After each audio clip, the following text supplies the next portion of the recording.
Can the dead be reborn? Is there life after death? This little boy believes there is.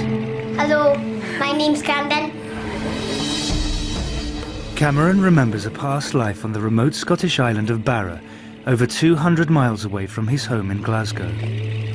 I lived in the White House with my mum and dad and my 3 brothers and sisters. And he just talks about, I was in Barra and I fell through to you. And I'm saying, what do you mean? And he'll say, no, it was just like a hole and I fell through. Children from all over the world report memories of previous lives. It's a pretty interesting phenomenon. Together with psychiatrist Dr. Jim Tucker, Cameron and his mum are going on a search for evidence of his past life. Are there rational explanations for the remarkable coincidences which follow? Or are there stranger forces at work?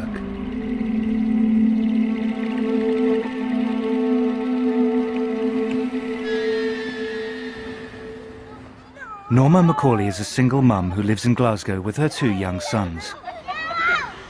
Well, I've got 2 boys, lovely boys, even if I say so myself. I've got Martin, who's 6, and I've got Cameron, who's 5. Since Cameron first started to talk, he has described life as a child on Barra, a remote island in Scotland's Outer Hebrides. I lived in the White House with my mum and dad and my 3 brothers and sisters. From the age of 2, Cameron has been telling his family the same story. As he's grown older, the story hasn't changed. It's just become more detailed. Norma could not understand how Cameron knew about Barra, let alone have such clear memories of life on the island. At first I just thought, oh, he's making things up. And then I was thinking, how does he know the name Barra? Why is it Barra where none of us have been or have any connection with? Barra lies off the western coast of Scotland, 220 miles from Glasgow. It can only be reached by a lengthy sea journey or an hour-long flight. It's a tiny, distant outpost of the British Isles and is home to just over 1,000 people.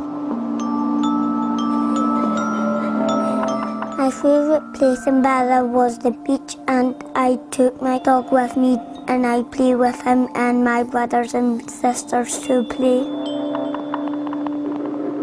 He used to say, I'm a Barra boy, I'm a Barra boy. The planes was to land on the beach. He said there's like a small beach. He says, and like small planes and they land on the beach. At Barra is loads of place to run around, but here is not a lot because the houses are near each other.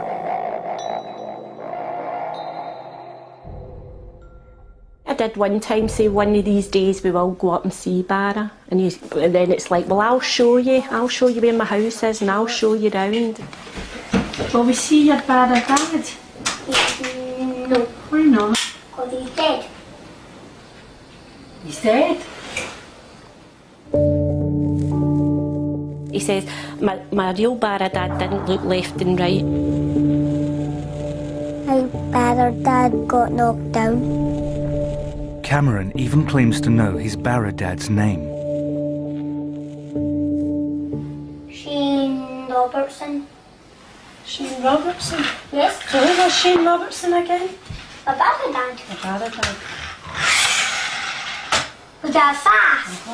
Is that the one that got knocked down? Friends and family have also been drawn into Cameron's story. Next-door neighbour Diane Miller has known Cameron since he was born, and her son Aaron has grown up with him. Hello. When they were about 2 was when Cameron started to speak about his Barra family. And my brothers and sisters and my friends. Well, you get friends in Barra too? My house in Barra and family in Barra, because Cameron was adamant he had this other family. What was his name? Shane Robertson. And he would tell you over and over again, so you know he wasn't just making it up there and then. And he got knocked over by a car. Cameron's uncle, Ian Watson, initially dismissed his nephew's stories as fantasy, but as time passed, they became harder to explain away. It's just the fact that he's just consistent in, you know, the things that he's saying and the story that he keeps coming up with. And over the 3 years, he's never wavered from it. If you look at his face when he's telling you these things, he believes they're true. My dad and mum had long hair and she got cut short. He'll say, I was with my Barra mum before you had me, before I came to this family. And he just keeps saying to me, you'll really like her, you'll really like her, she's really nice. One time I said to him, joking, do you love me or your Barra mum? And he says, I love you both the same. I thought he would have said me, but he never. Cameron's growing emotional attachment to his Barra mum concerned Norma. He began to miss her so badly that he started to suffer genuine distress. One day when he was at the nursery, he got quite upset. He was saying rather than me picking him up that day, he wanted his Barra mum to come and get him. When the big tears were running down his face, and he just kept saying, I have to go to Barra, I have to go to Barra, my family are missing me. How do you deal with that? What do you do? What do you say to him?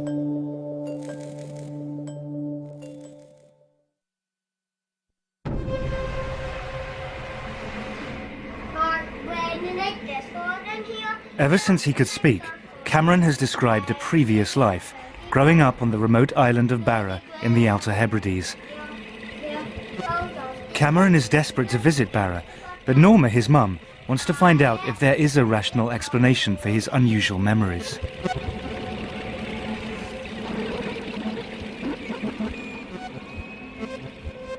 I think I'm a very open person, but this was still throwing me. I mean, I believe Cameron does know Barra. How he knows it, I don't know. I don't think anybody really has every answer. As I say, for somebody that is quite open, and it's thrown me. I'd just like to know, has he seen it on the television? Is there a house like he talks up there? Or just like to know what's behind it all. Norma's first stop in her search for answers is Dr. Chris French, a psychologist. He edits The Skeptic magazine, which debunks paranormal phenomena. The hope is that he may have a rational explanation. You can get situations where I would bet my bottom dollar that what we're dealing with are false memories. I mean, kids have fantastic imaginations, as I'm sure you're aware.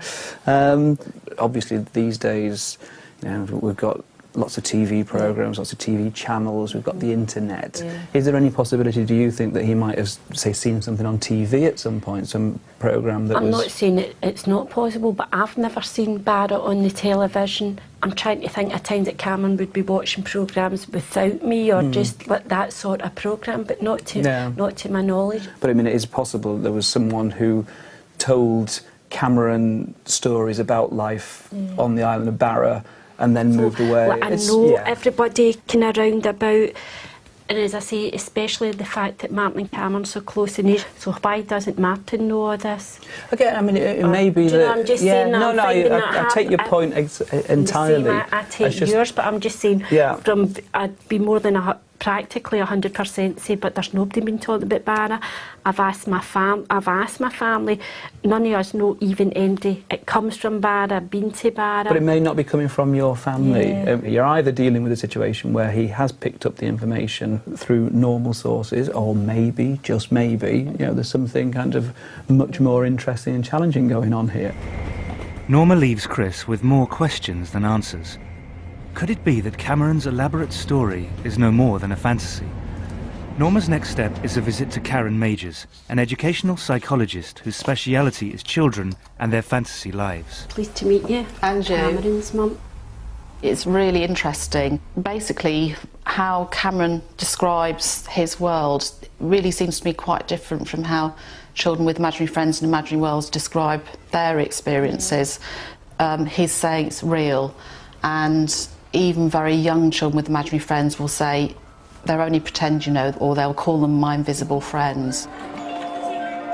Children who have imaginary creations feel in control of those imaginary creations, so you know they can determine what's going to happen in that world. It really feels like Cameron isn't able to direct what's going there at all.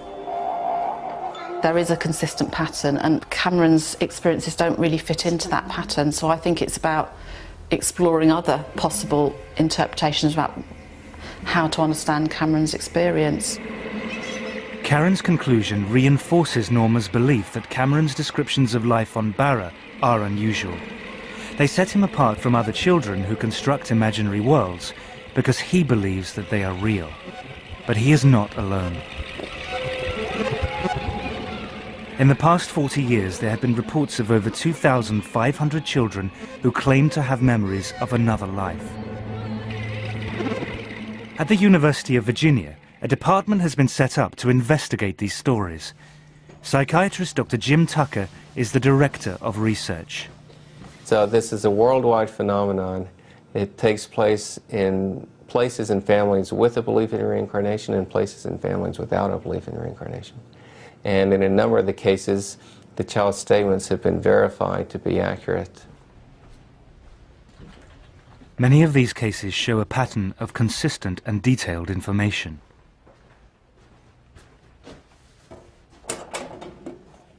The children will usually start talking about these memories at a very early age, usually 2 or 3. Some of them talk about them matter-of-factly, but other children use great emotion in describing these things and will often long for the previous family. Jim records the child's memories and investigates whether there might be a connection to an actual person who has lived before.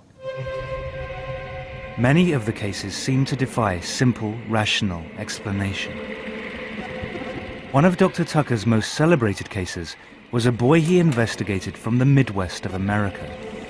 This is a very interesting case of a boy who had memories of being his grandfather. And he said that God gives you a card to come back, and I guess this is a drawing of the card that he did. Gus Taylor is the child who drew that card. Since he was a toddler, he has believed that in a past life, he was his own grandfather. Gus is now 10 years old. When he was about 1.5, I was changing his diaper on his changing table, and he all of a sudden just looked at me and said, "You know, when I was your age, I used to change your diaper." And I went, whoa, this is weird. Gus was named for his grandfather, and his full name is August. His grandfather had died the year before he was born, so he really didn't, he never got to know his grandfather. But he would insist that he was Grandpa Augie. If we were referring to Grandpa Augie, he would just say, "You mean me?" You know, he was just very adamant, like, we should know that he is Grandpa Augie. Where's me? There. There. Where's me again? See if you can find me somewhere else. Gus was 4 when Ron was given an old family album. To his parents' astonishment, Gus was able to point out his grandfather in an old school photograph.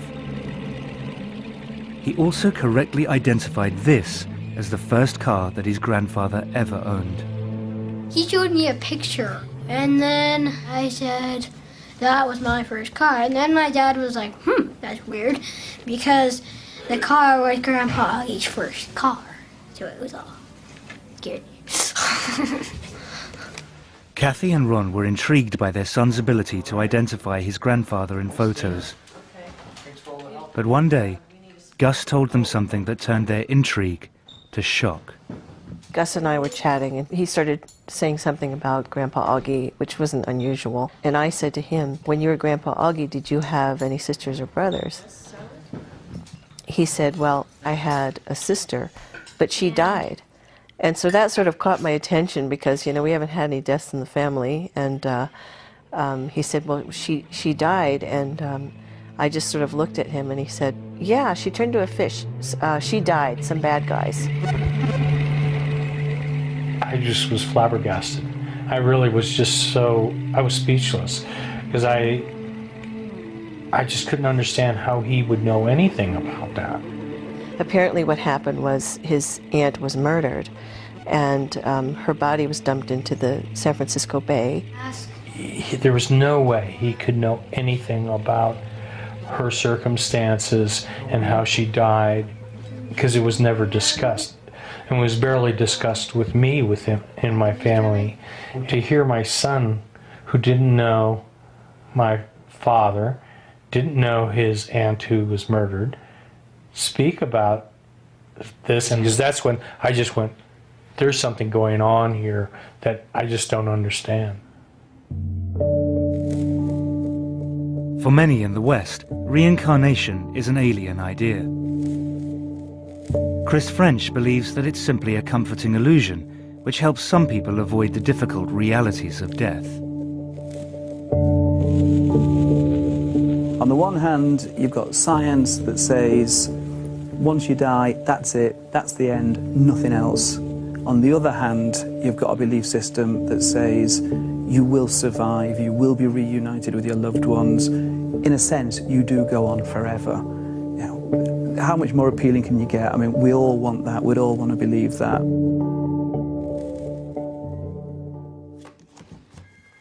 For Kathy Taylor, her son Gus's belief that he was his own grandfather reborn went totally against her own religious upbringing. I grew up a Southern Baptist. My father's a Southern Baptist minister, and Southern Baptists certainly don't, teach anything about reincarnation. So that was not, that was furthest from my mind when Gus started saying these things. This one day he sort of popped up and looked at me and said, "You know, Mom, when we die, we get to come back." And he looked at me again and he said, "I used to be big and now I'm a kid again." And he was just very excited about this.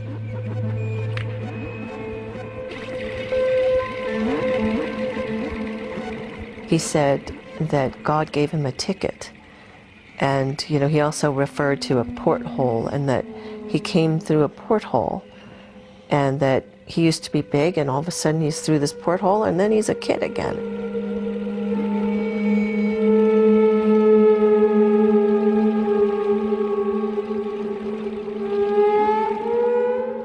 Curiously, the description of the rebirth given by Gus in America has strong parallels with Cameron's account in Scotland.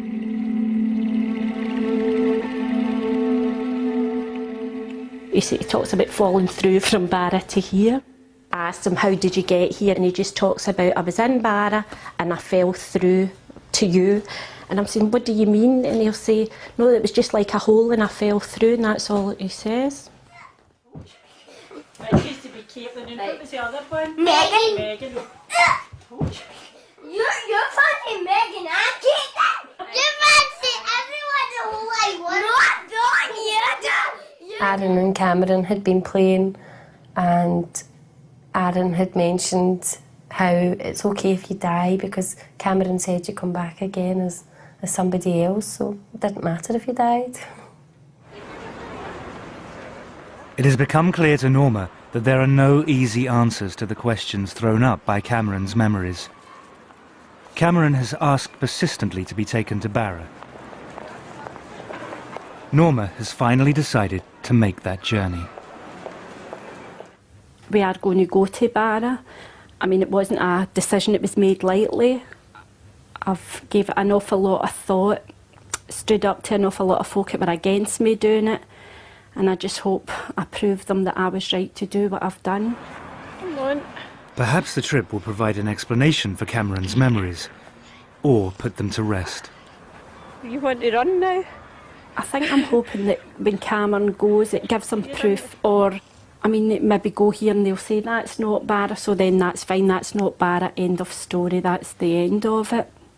But I think it's reached a point, it's went too far. It's gone too far just to leave it now. At the University of Virginia, Dr. Jim Tucker has been speaking to Norma and following Cameron's case with interest. Well, Cameron's case certainly sounds like a very promising one. He's given the name of a place, which fortunately turns out to be a rather small place, and he's also given the name of a person. So with all the details that he's given, if we're able to verify a match, that would be quite intriguing. For Jim, to follow a case as it unfolds is a unique opportunity. He is flying from Virginia to Glasgow to join Norma and pursue the story in person. I mean, as it stands now, it's a very interesting story.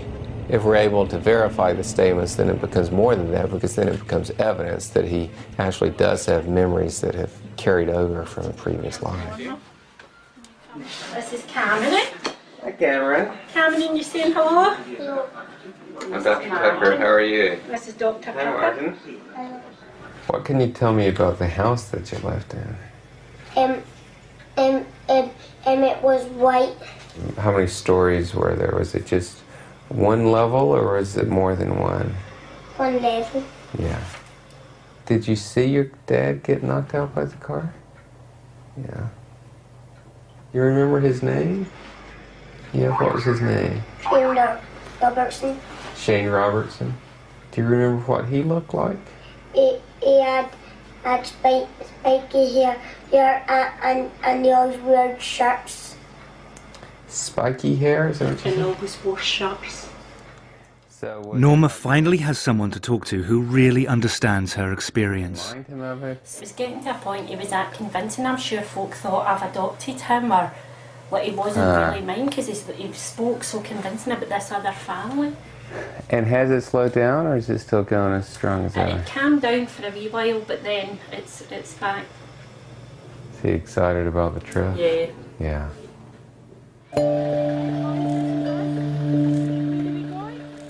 After 3 years of listening to Cameron's descriptions of life on a remote island, Norma and Martin are taking him on a journey of another lifetime.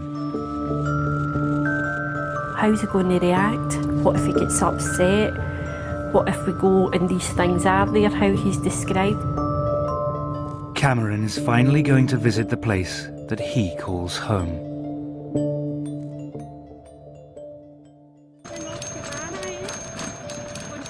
Norma and her sons Martin and Cameron are leaving Glasgow to fly to Barra, an island in the Outer Hebrides of Scotland, where Cameron believes that he lived in a previous life. They are being accompanied by psychiatrist Dr. Jim Tucker, an expert in children's past life memories. Cameron believes that his family name was Robertson and that he lived in a big white house, a house full of children. He says he had a black and white dog. There was a view from the house to the sea, and that they could see planes land, not on a runway, but on the beach. Could any of these apparent memories correspond to reality? You know, there's a concern that if he really is having memories of a previous life, that taking him back to that place might be traumatic. But what usually is the case is actually the reverse, that seeing the old place kind of puts the memories in perspective so that the child is then able to let go of them more.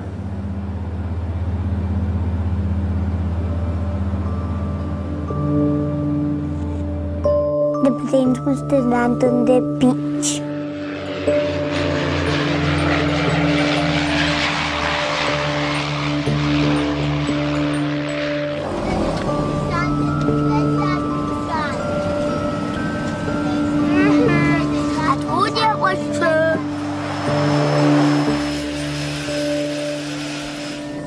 You recognise it?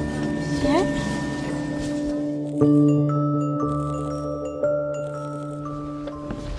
You okay? Yeah, good boy.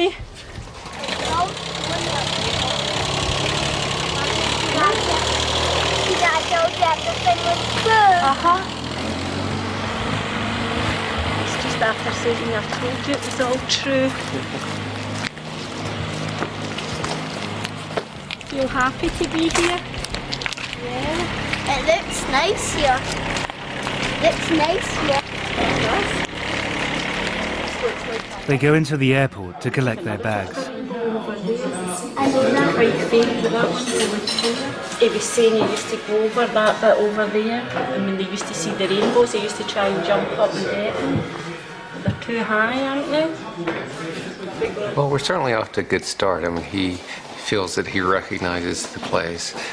He said to his brother, I told you it was true, and he's very excited about being here.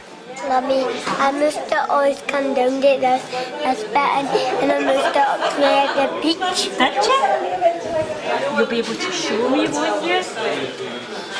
Very exciting. If we can verify his statements, it'll be a great case. Looks like a place that doesn't change too rapidly, so hopefully he'll be able to recognize some things.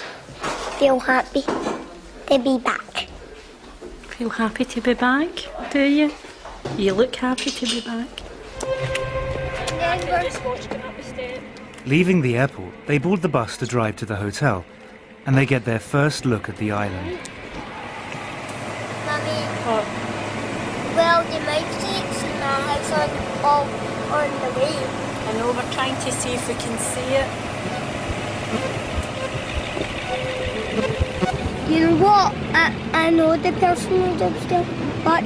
You know the person that lived there? But I can't remember. Oh, no. Oh, dear. Mummy, it's hard to get to that bit. Is it hard to get out? Because then you'd have to try and swim back. Mummy, I recognize every single bit.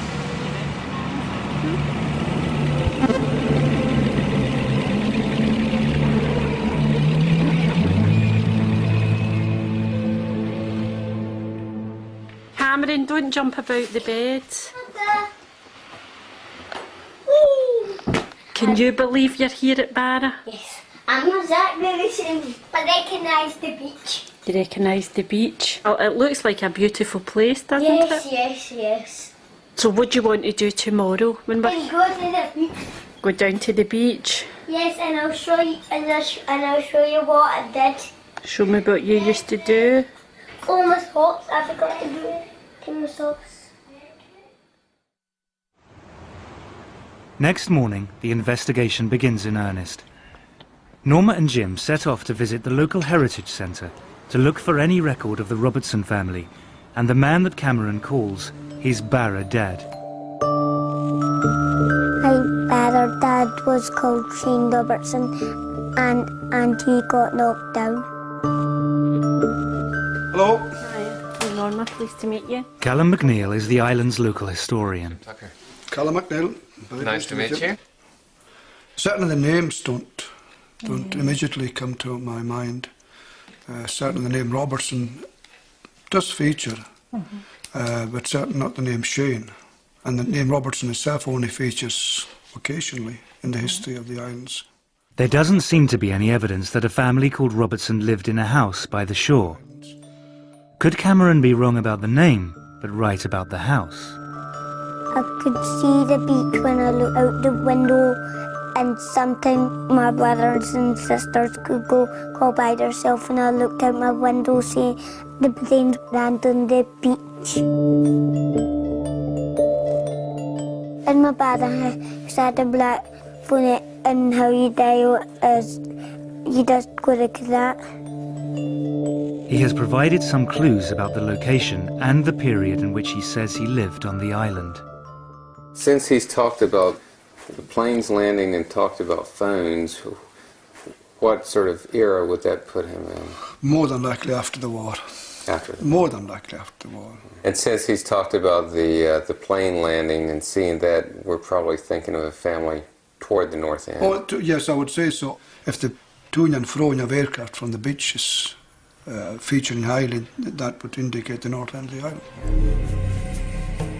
It's not much to go on, but they set out on a trail back to the north end of the island.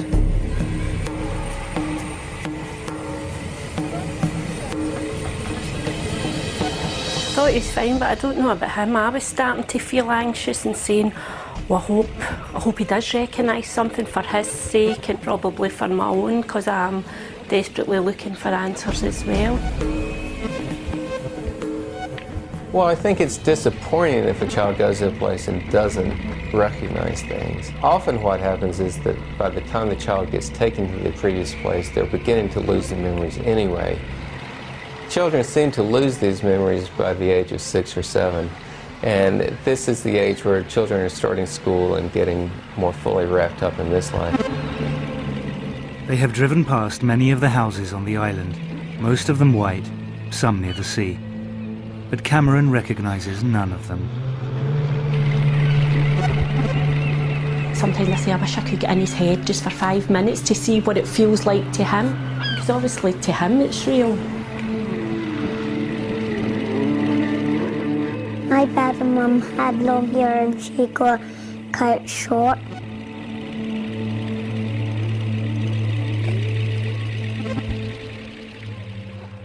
Later that day, they go for a walk on the beach. The adults may be disappointed, but Cameron is happy just being on the island. He's delirious about being here, and at one point he actually said to me, "Is my face shiny? Is it red? Is it shiny? I'm just so happy." He keeps saying to Martin, "See, I told you, it's not lies, it's true, we're really here, it's real." Apart from the planes that land on the beach, there has been no other link between Cameron's memory and the island. I actually spoke to him this morning and saying to him that if he doesn't remember things, it's okay to say he doesn't remember, because I'm worried that he feels pressured into saying things, and he's saying no. There is no white house above rock pools with a view of the beach where the planes land. No black and white dog. No family Robertson. They return to the hotel. The trail has gone cold.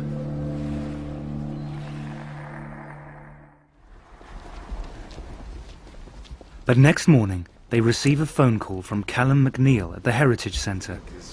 He wants to speak to them urgently. He has some new information.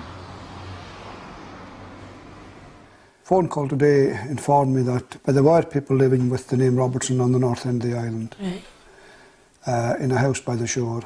It's a white house by the shore. Couldn't get much closer to the shore. Callum's records were only for properties owned by islanders, but the Robertsons were from the mainland. And when were they there? 60s, 70s, I believe. Yeah. So we know exactly which house it was. We'd be able to go see it. Sunderland. Directions to the house take them down a different road to the ones they had been searching before. Jim and Norma don't tell Cameron where they're going. They don't want to influence his reaction or disappoint him. They follow a small coastal track. The house comes into view as they turn the final corner.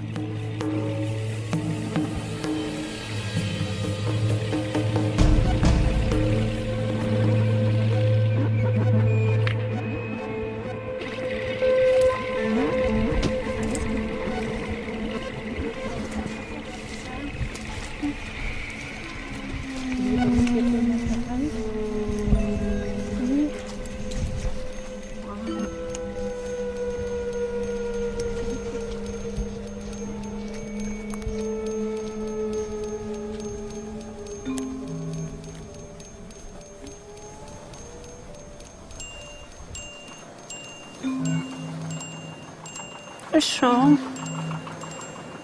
A wee bit. You alright? Is this your house?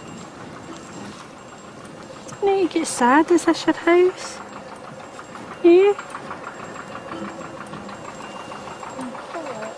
It's okay. What's wrong? You're getting a wee bit upset. Huh? It's okay. Does it make me feel a wee bit sad? The usually chatty Cameron has become strangely subdued.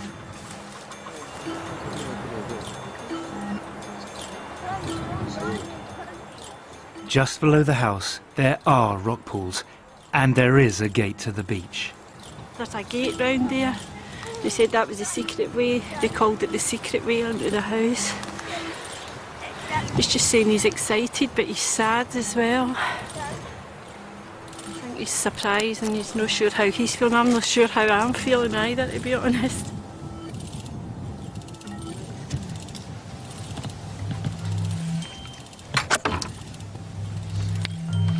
Can we come in?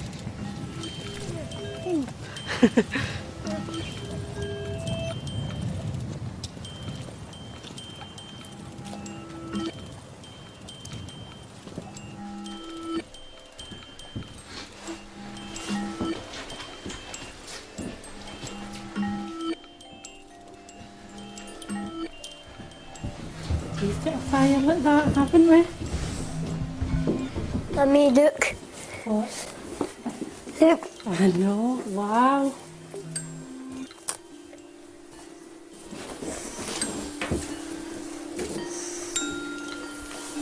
You okay?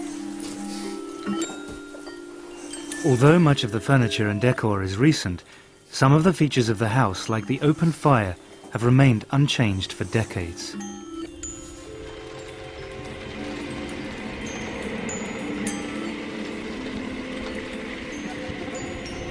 I could see the beach when I looked out the window, and sometimes my brothers and sisters could go by themselves, and I looked out my window and I saw them playing.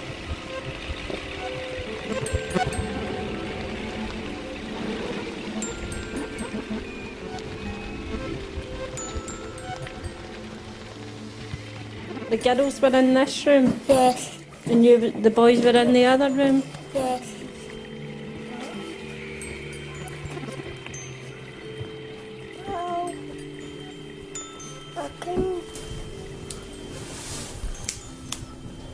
Was it the same stuff? No. Did you just have the fire lit? Are you glad you came here to see it?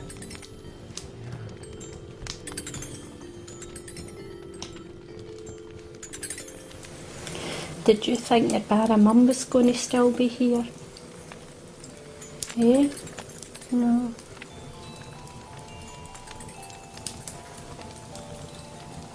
Do you miss her? You got me, haven't you?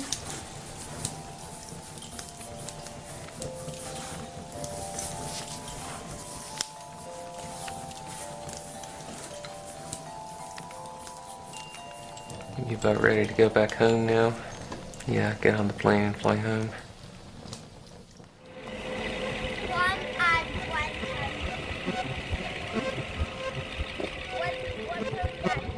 Well, it's been quite an interesting trip. I mean, we came here with a name and a description of a house, which was not very much to go on. And we found that, in fact, there was a family here, and that, in fact, they had a house in the right location and the right appearance of what we were looking for. At this point, the investigation remains inconclusive, but we've got some very solid leads to go on, and we should be able to find out the details of this Robertson family to see if, in fact, they do match with what Cameron has been saying.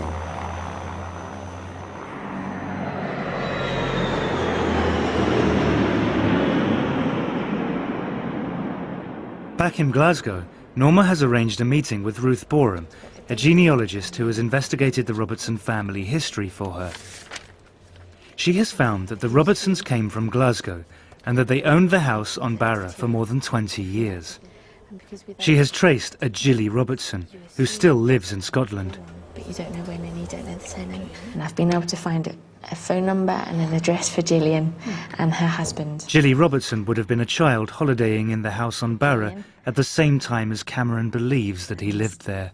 I can pass that on to you, and just so would we be allowed to contact her? Her address and phone number is in the BT phone book, so it's public knowledge. So that would certainly be a possibility. And she fits with the right sort of age. Yes. She had two brothers and a daughter. Wow. Norma now has a name and telephone number for a living member of the Robertson family. The search for answers is nearing its conclusion.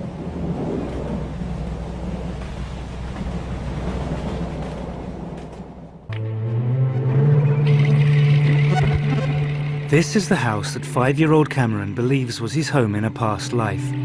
He believes that he lived here with his family, the Robertsons. The house, which exactly fits Cameron's description, was once actually owned by a Robertson family who spent their summers here in the 60s and 70s. Cameron's mum, Norma, has traced Gilly, one of the Robertsons, and arranged to visit her. But now, back in Glasgow, Cameron's reaction to the news comes as a shock.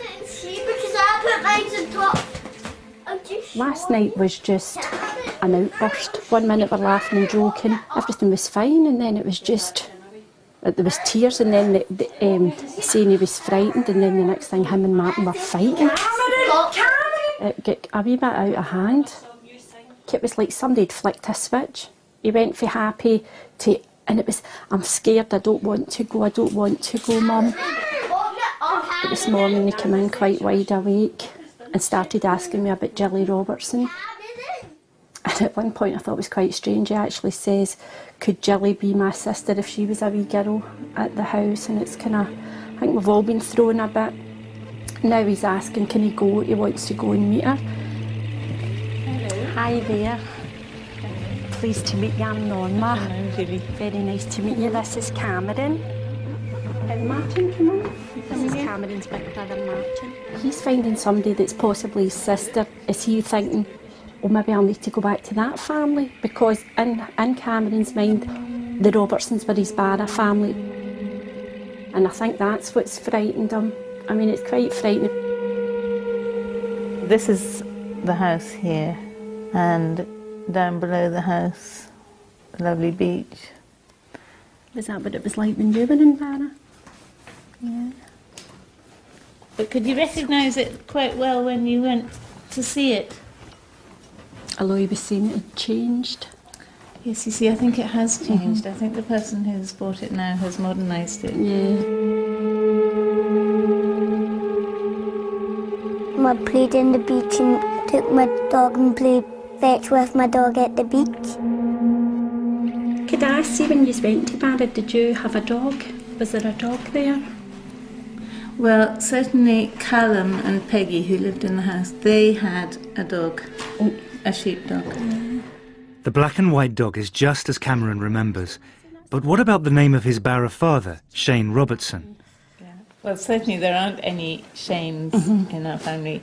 There were, one of my uncles was called James. Now, Seamus, James, you know, that's quite a common connection. One of my cousins is also called James, but certainly not Shane. Was the car accident on Barra? This is what we don't know. He doesn't seem to be able to tell you. I don't know of anyone in our family who died in a car accident. That's how I was curious as well, if maybe even there had been a child in the family had passed away. Or... No, certainly there were no deaths of children in that close family. So while many parts of Cameron's memory fit with extraordinary precision, others do not. The family name matches, so do the physical details of the house, the island and the dog. But the name and death of the father figure do not.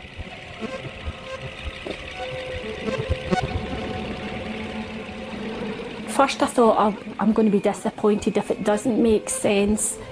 And then there's a part of me, I think it would have been too freaky if everything was 100%. A lot of the things tie in and match up, seem to match up perfectly, where there's other things just don't fit in at all. But I look at it as, if I'm describing my past or trying to tell you things, there's things I would probably remember and tell you spot on, and there's other things, if my sister was telling the same story, it would be different. I just think there's been more things tied in than didn't. If these, in fact, were past life memories, then we have to look at the question of why some of them were correct and some weren't. Was this just a remarkable coincidence, or could it be something more? He could have had memories from more than one life, and they could have gotten mixed in together. There's just a lot that we don't know about it. And I don't think I realised myself how much it might affect me going into the house. I mean, for a split, I actually felt as if I could be physically sick. It was, I don't know, and then there was the worry, what if all these memories come flooding back to Cameron and upset him? And then also I was thinking, what if he has had another mum? He certainly responded to the house in a way that made it seem that this was a special place for him. He may have had some memories and emotions that somehow existed on this island beforehand. in another life and then somehow carried over to him.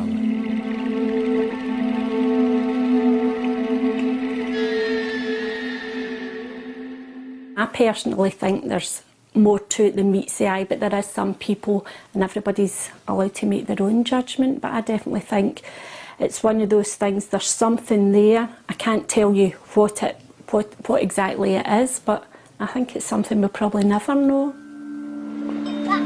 In the end, there are no tidy answers. But one thing is clear, the persistent memories that Cameron once had of another life on a far-off island trouble him no longer. I think that since Cameron's been to Barnet and the fact that we've seen it for ourselves, it's as if it's put it to rest in his mind that he doesn't have to go on and prove it anymore. And he just seems so calm about it. Before it was, everything was hyper and jumping about, and where it's like, yes, I was at Barnet, I seen my house. It's just so calm now, it's quite unbelievable the change. And the new series of Extraordinary People continues next week with Derek, who can't see and has the IQ of a 4-year-old, but when he sits at a piano, he becomes a musical genius. That's next Monday at 9. Next tonight, Guys and Dolls.